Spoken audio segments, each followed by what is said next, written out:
तो नमस्कार दोस्तों, स्वागत है आपका अपने अपने YouTube channel electrical with cute boy पे।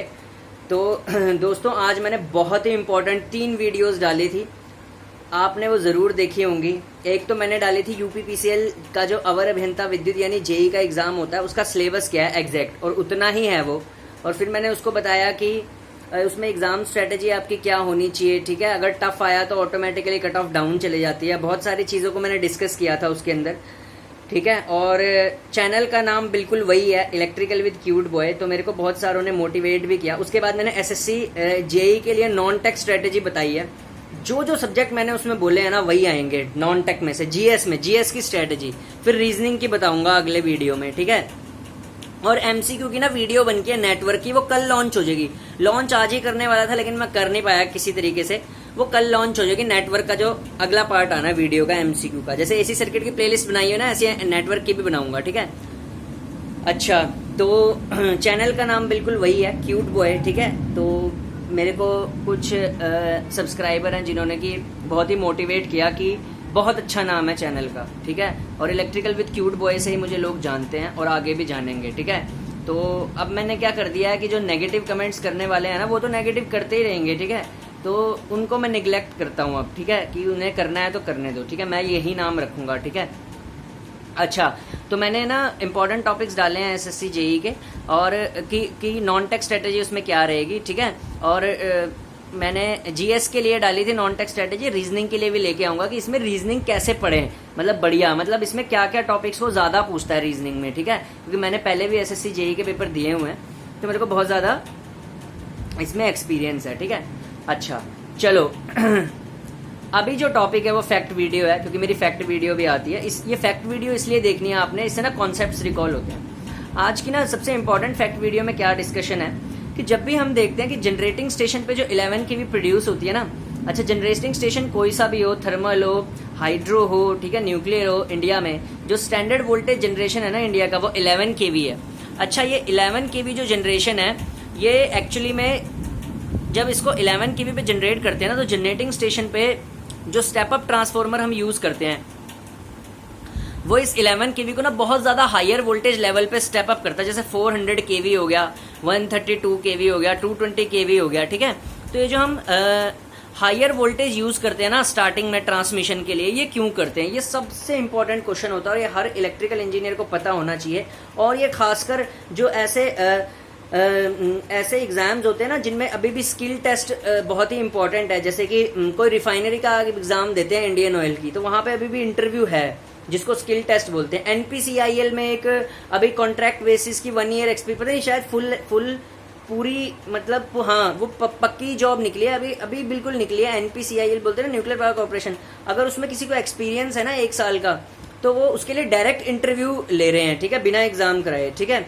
तो वहां पे भी ऐसे क्वेश्चन काम आते हैं, तो इसीलिए मैं ये क्वेश्चन डिस्कस कर रहा हूँ। क्वेश्चन यही है कि जो हमारी इलेक्ट्रिसिटी जनरेट होती है ना 11 केवी के, उस 11 केवी में, उसको हम जनरेटिंग स्टेशन में स्टेप अप क्यों करते हैं हायर वोल्टेजेस पे, ठीक है। क्या जरूरत पड़ेगी 400 केवी, 220 केवी, 130 के हायर वोल्टेज यूज करने की क्या जरूरत होगी ट्रांसमिशन में? तो इसका सिंपल सा रीजन है, ध्यान से देखिए।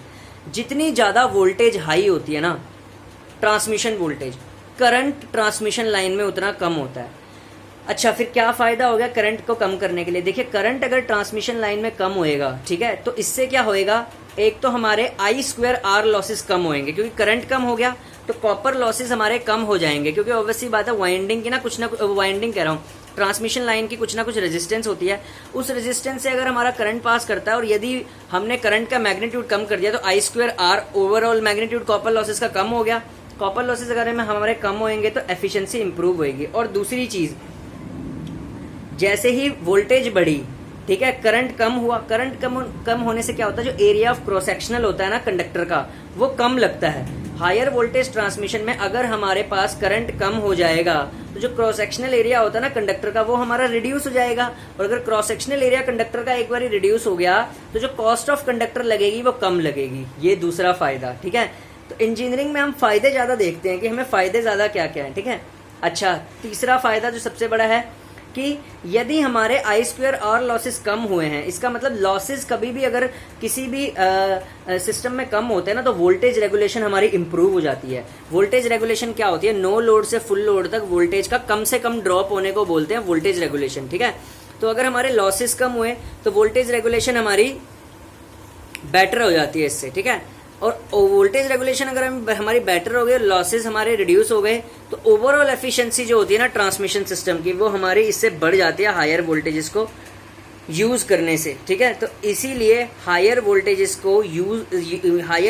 पे हमेशा ट्रांसमिशन करी जाती है। जनरेटिंग स्टेशन पे हम वोल्टेज तो 11 केवी पे जनरेट करते हैं, ठीक है। तो अब सवाल, एक लड़के का सवाल था, ये बहुत अच्छा सवाल पूछा था एक लड़के ने, कोई ना रितेश नाम का लड़का था, उसने बोला था कि सर कि हम जब जनरेटिंग स्टेशन पे 11 केवी पे इलेक्ट्रिसिटी जनरेट करते हैं तो यार सीधा वो 11 केवी डिस्ट्रीब्यूशन ट्रांसफार्मर को क्यों नहीं दे देते, ठीक है। और वो 11 केवी डिस्ट्रीब्यूशन ट्रांसफार्मर 440 में कन्वर्ट करके आराम से और घरों तक पहुंचा सकता है, फैक्ट्री तक पहुंचा सकता है, ठीक है।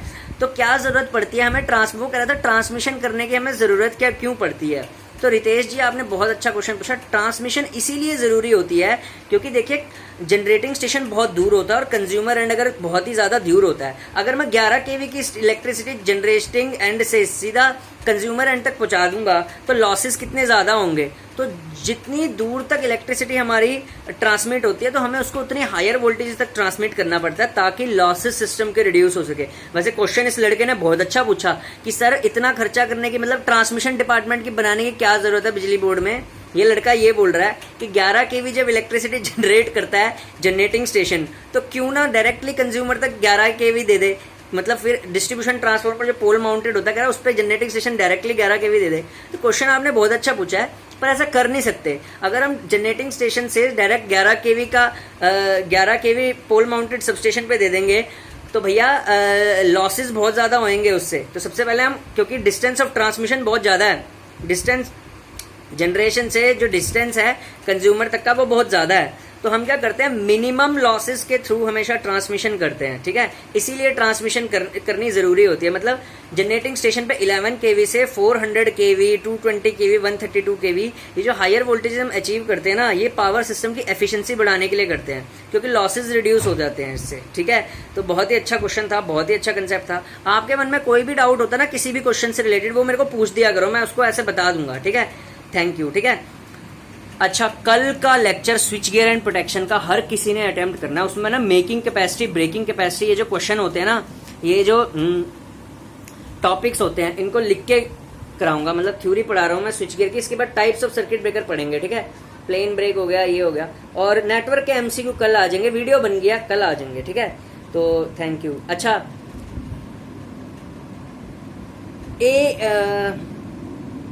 एक लड़का बोल रहा था कि डीसी मशीन्स की ना कैरेक्टरिस्टिक पढ़ाई है। तो डीसी मशीन की कैरेक्टरिस्टिक तब पढ़ाएंगे जब हम इलेक्ट्रिकल मशीन पढ़ेंगे। तो इलेक्ट्रिकल मशीन्स के भी मैं लेक्चर लाने वाला हूँ। ट्रांसफार्मर मैंने आधा छोड़ा हुआ है। ट्रांसफार्मर में वोल्टेज रेगुलेशन, एफिशिएंसी, पावर और डिस्ट्रीब्यूशन ट्रांसफार्मर में, और कंस्ट्रक्शन करा के उसके बाद जब मैं डीसी मशीन ही शुरू कराऊंगा। डीसी मशीन बहुत इंपॉर्टेंट टॉपिक है, पूरा का पूरा डीसी मशीन कराऊंगा, मोटर भी और जनरेटर भी, ठीक है।